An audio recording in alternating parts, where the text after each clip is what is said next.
We start with Republicans saying that they believe that people are not paying enough taxes. What?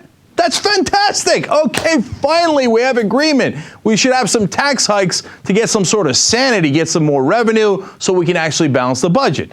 So let's hear them out. First, Senator Marco Rubio and candidate John Huntsman both agree. They say, quote, "We don't have enough people paying taxes in this country."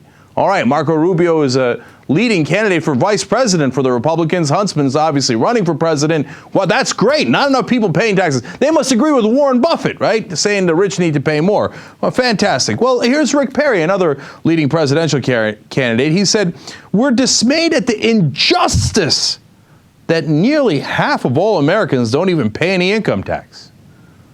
What? Now, I know the rich aren't paying enough, but they're not half of all Americans. They're a tiny percentage. I wonder if he's talking about someone else. Well, let's go to Michele Bachmann and find out. She says, part of the problem is today, only 53% pay any federal income tax at all. 47% pay nothing. Oh, I get it now. As you might suspect, this isn't about the rich. This is about making sure that the bottom 50% pay more in taxes.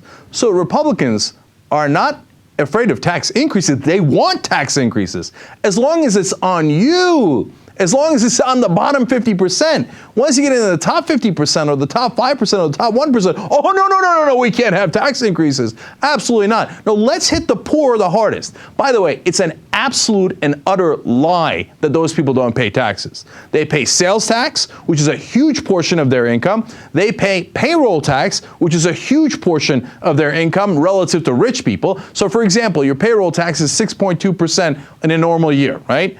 So for a rich person, that's a tiny, because it's only applied to the first $106,000. If you're making $1 million and it's only applied to the first $106,000, it's a tiny sliver of your income. But if you're making under $106,000, obviously it's a much larger chunk, right?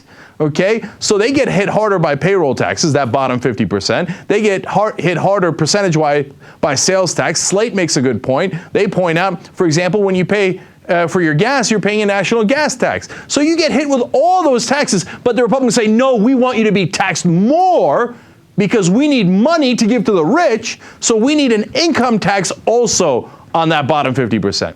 In fact, the Wall Street Journal is ecstatic about this, and they call it the, quote, new GOP orthodoxy.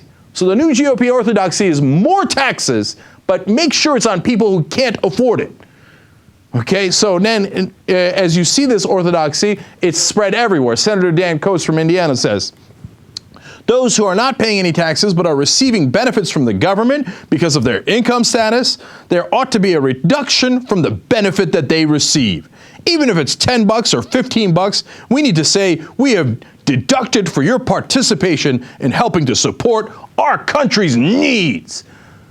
When it's rich people, no, we can't balance the budget off. That would be class warfare.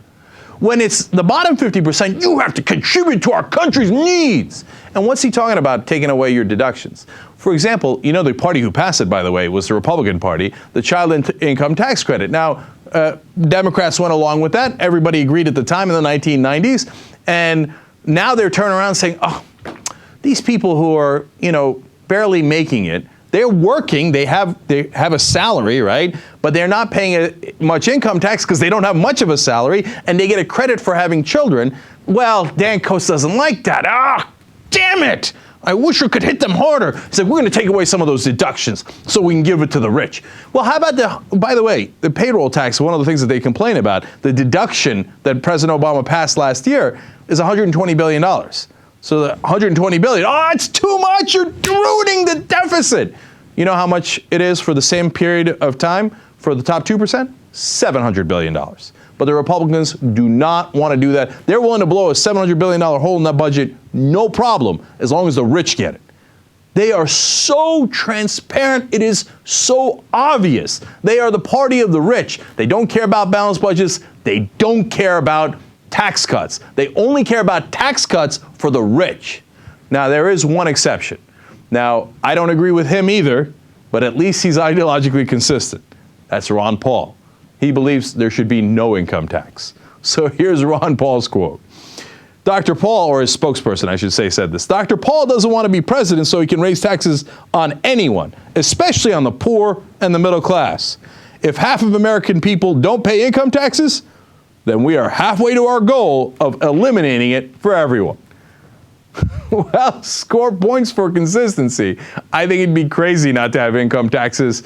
That would mean that the government could hardly do anything. There's a lot the government does that I don't agree with, the wars, et cetera, et cetera. But if you don't collect an income tax, we're going to be in for a world of hurt. Having said that, at least he's not trying to take it out of the poor and the middle class. He's saying nobody should pay taxes. At least that's consistent.